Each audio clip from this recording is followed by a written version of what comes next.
Well, hi, welcome to Thanksgiving week before Thanksgiving, I guess is what it is. It's applicable all year long, but I love the Psalms. There's something unique about the Psalms, and maybe because David and other psalmists, they spoke out of their inner heart. So the inner heart is a place where we can speak without fear, criticism, or embarrass. It's the place what we think. It's the stuff we struggle with, and it's where we really formulate our words to share with God. It's also where we know it's okay to be blunt with God.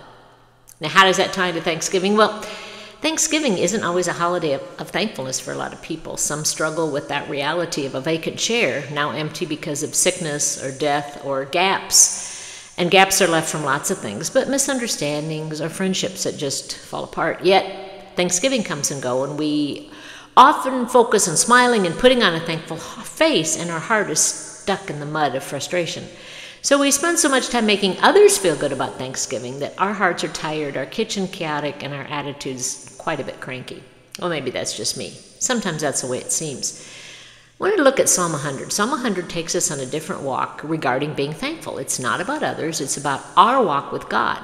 It's not about relationships on earth, but about our spiritual relationship. However, our walk with God drastically does affect our walk with others.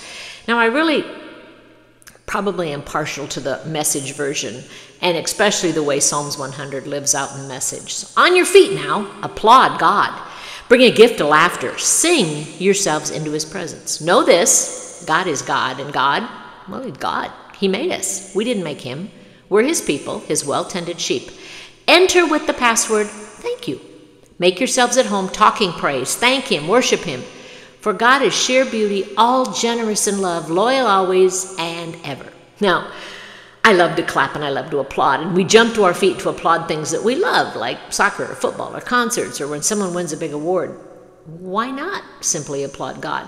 Well, then it says to bring a gift of laughter. I've already started looking for things for my grandbabies. Sorry, kids, you are now outranked. But I want to bring that gift of laughter, that special gift. That is a whole different level of gift giving. We can sing ourselves into his presence, but what a way to look at singing. Psalms 4 brings my heart into 2024, and that's what I want to focus on now. It says, enter the password, thank you. I really don't appreciate changing my passwords. I can't remember them. I have a system to my madness of remembering passwords, and when something wants me to change my password, I almost cry.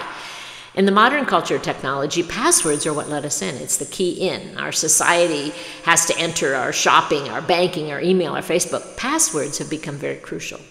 God wants a password too, but it doesn't have to be somebody's birthday or all your names spelled backwards or the dog's name you had when you were 10. It's so simple. Okay, I've just given my key to my passwords.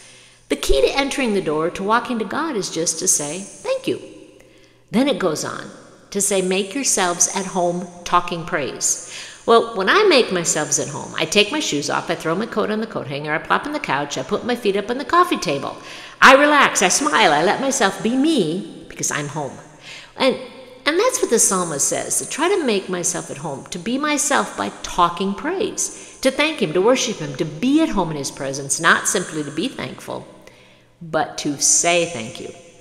As we anticipate whatever the tradition of Thanksgiving brings to our table, I think a good way to start it is begin with Psalms 100. Read it aloud and slowly and with meaning. Read it from several different versions and then reword it to make it leap off the page and into your heart.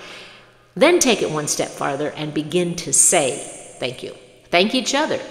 Thank those you may not normally thank. Thank the mailman, the cashier, the boy who packs your groceries. Thank your pastor, thank the pianist, thank the drummer. Okay, maybe not drummers. Thank the greeters, the nursery workers, your hairdresser, your son, your husband, your mother-in-law, your grandma, your brother that you haven't talked to in 6 months. If God asks us to use thank you as a password to enter into his heart, perhaps being thankful and saying thank you, living thankful, will do wonders for our relationships down here. But I think the biggest thing is be aware of those having difficulty verbalizing or being thankful. Sometimes people, it's really hard to say thank you because of what's happened in their lives. So give grace, be humble, listen without words, and most of all, love with your arms around them. Go ahead, be a little more vocal in your thank yous this year. Have a great one.